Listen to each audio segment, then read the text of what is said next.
July 1995, and Bosnian Muslims had gathered in the UN-designated safe haven of Srebrenica, ahead of an advance by ethnic Serb troops.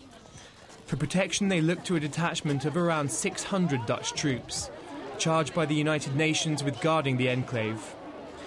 Their trust was misplaced, and within days Srebrenica had been overrun by Bosnian Serb fighters, under the command of General Ratko Mladic, now on trial in The Hague.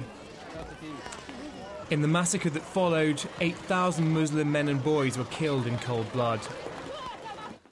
Now, in an unexpected decision, a court in the Netherlands has held its own government responsible for the deaths of 3 of the victims.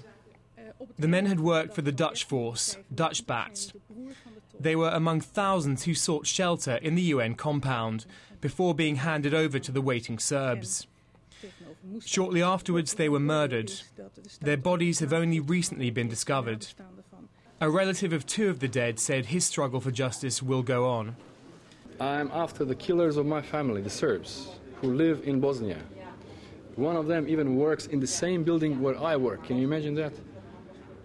That's how, I mean, I have to go to my office every day to the same building, and he's still there.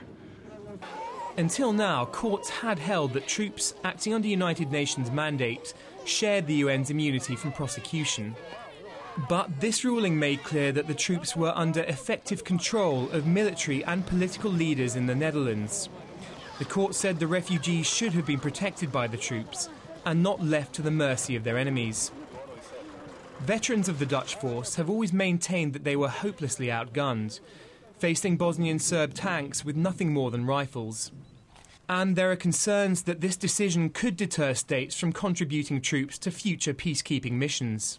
But with many more seeking justice for the victims of Srebrenica, this could be just the first in a long line of claims against the Dutch state.